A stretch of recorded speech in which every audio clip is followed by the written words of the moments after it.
সেনাকে অপমান, এই পশ্চিমবঙ্গের মুখ্যমন্ত্রী সেনাকে অপমান করেছে।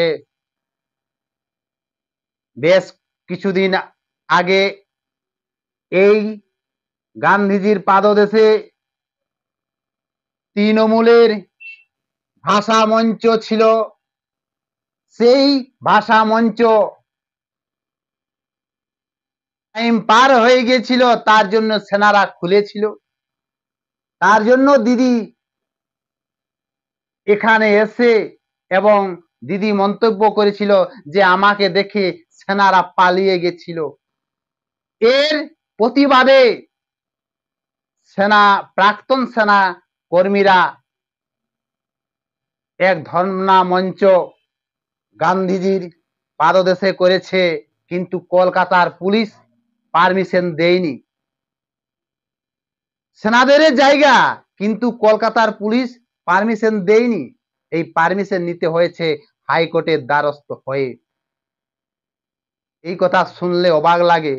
সেনাদের জায়গা, দেশের প্রাক্তন সেনারা, যাদের জন্য আমরা সুরক্ষিত আছি, শান্তিতে বসবাস করছি, তাদের সভা করার জন্য কলকাতার পুলিশ পারমিশন দেয়নি। একেবারে হাইকোর্টে ছুটতে হয়েছে প্রাক্তন সেনা কর্মীদের। আর পুলিশ যে একেবারে তৃণমূলের দলদাস হিসাবে কাজ করছে, সে জিনিসটা একেবারে পরিষ্কার হয়ে গেল।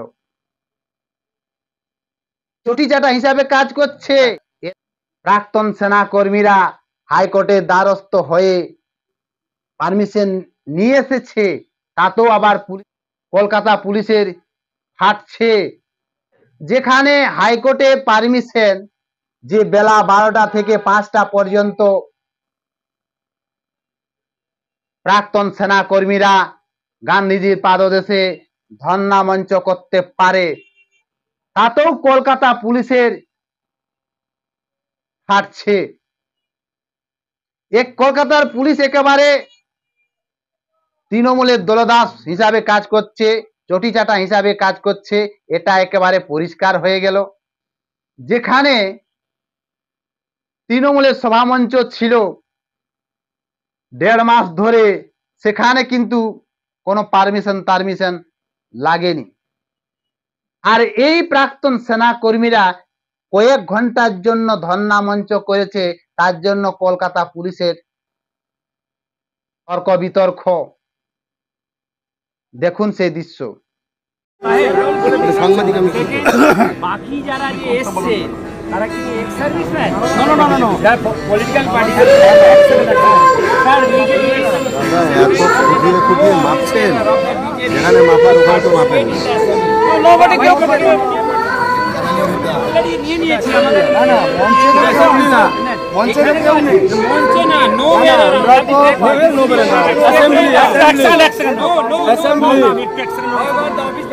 আমি একটু কথা বলি স্যার, যারা অর্গানাইজ করছেন তারা অফিসিয়ালি কাউকে ডাকেননি, কোনো অফিস বিয়ারাজকে মঞ্চে তোলেন কিন্তু রাস্তাধারে পথচারীদের যদি চলে আসে কি করবে? একটা অফিসিয়ালি একটা সেনার প্রোগ্রামে পথচারীরা আসতেই পারে, আর আপনার পুলিশের প্রোগ্রামে যদি পথচারীরা আসে, পুলিশকে অপমান করেছে বলে পথচারীরা যদি সমর্থন করতে আসে, আপনি কি বাদ দিয়ে দেবেন? আমি স্যার কাউকে ডাকি দেখুন, আপনি অর্ডার দেখুন, হাইকোর্টের অর্ডার দেখুন, আপনি দেখেছেন তো? আপনি হাইকোর্ট দেখুন না, 25% দিয়ে দিতে বলে। আমাকে বলতে দিন, আপনি তো আপনার কথা শুনেছি, আমার কথা অ্যালাউ করুন। আমার বক্তব্য হচ্ছে ডিরেকশন আমরা যারা অর্গানাইজার আছি তাদের জন্য দেওয়া আছে, আমাদের যারা অর্গানাইজার তাদের জন্য ডিরেকশন দেওয়া আছে। আমরা কোনো লোককে আনিনি, আমরা আমাদের যাদের এনেছি তাদের লিস্ট আমরা প্রোভাইড আছে। কি আপনার কথা বলুন, এরা আছে, আপনার কথা বলুন, এরা বলবে না না এখানে হচ্ছে তো হিজ রেসপন্সিবল। এক সেকেন্ড এটা বলতে হবে ইন্ডিভিজুয়াল না, এই দেখুন এটা হতে পারে না। আমি এই কলকাতার পুলিশ একেবারে তৃণমূলের চটিচাটা দলগত হিসাবে কাজ করছে, পুলিশ মন্ত্রীকে খুশ করার জন্য আর নিজেকে প্রমোশন পাওয়ার জন্য। এটা একেবারে পরিষ্কার হয়ে গেল। আর কলকাতা পুলিশ যে চটিচাটা বটে, সেটাও একেবারে পরিষ্কার। যেখানে হাইকোর্টের পারমিশন, সেখানে কলকাতা পুলিশের কি অসুবিধা? এ রাজ্যে শাসক দল কি একাই মিটিং মিছিল সভা করবে আর অন্য কারো করার ক্ষমতা নেই? অন্য রাজনৈতিক দল যা হোক, দেশের প্রাক্তন সেনা কর্মীরা গান্ধীজির পাদদেশে ধর্ণামঞ্চ কয়েক ঘন্টা করবে, তাতেও কলকাতা পুলিশের অসুবিধা। হাইকোর্টে পারমিশন আছে, তাতেও কলকাতা পুলিশের বাধা। এই যে সেনাদের অপমান কয়েকদিন আগে করে গেছে দিদি, সেই অপমানের জবাব তারা দেবে এবং তারা বলছে যে আমরা ভগবানকে ছাড়া কাউকে ভয় পাই না। আর দিদি যে অপমান করেছে, সেই অপমান যাতে সেনাদের কাছে ক্ষমা চেয়ে নেই, এটাই সেনাকর্তা বলছে, শুনুন। ভারতীয় অশোক চক্র আমাদের ইউনিফর্মে থাকে, কলকাতা পুলিশের বেল্টও আছে আমি দেখেছি, কিন্তু তারা তাদের ইউনিফর্মের মর্যাদা রাখতে পারে না। যদি মর্যাদা রাখতে পারতো তাহলে তারা এইভাবে একটা দলদাস হয়ে তারা কাজ করতো না।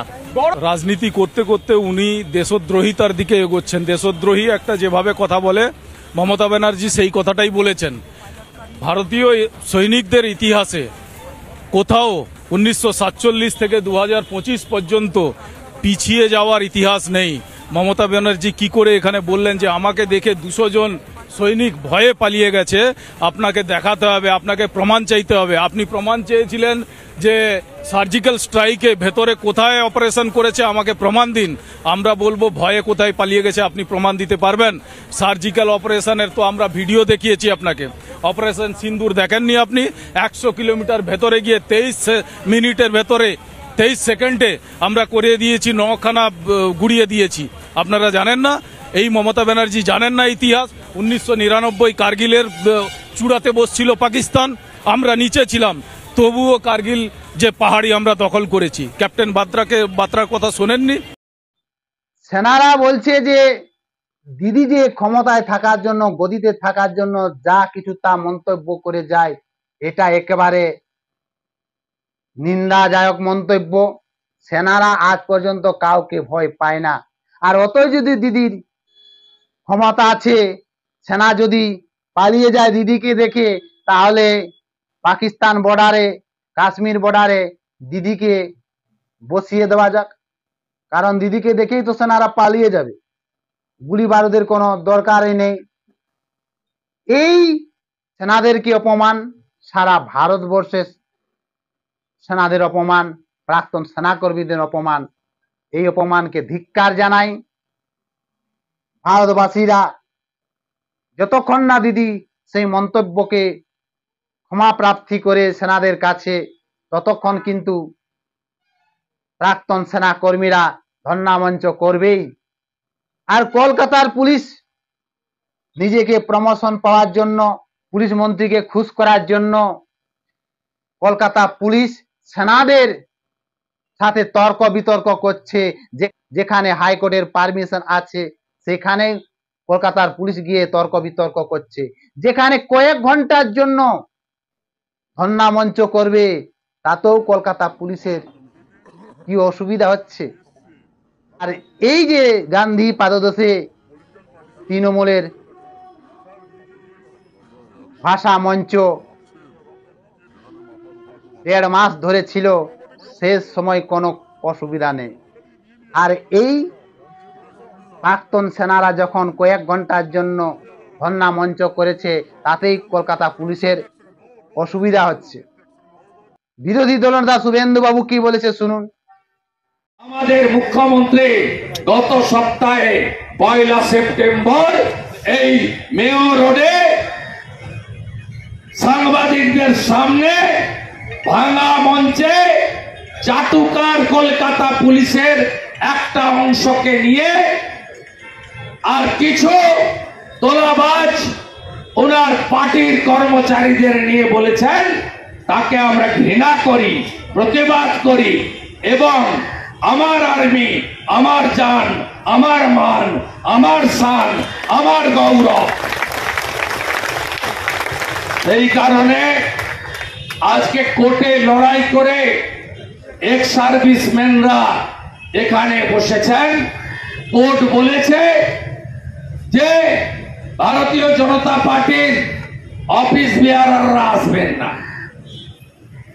আমি তুলুন ছবি, নিচে চেয়ারে অর্জুন সিং, তাপস রায় আছে, দুজনের কেউ অফিস বেয়ারার নয়।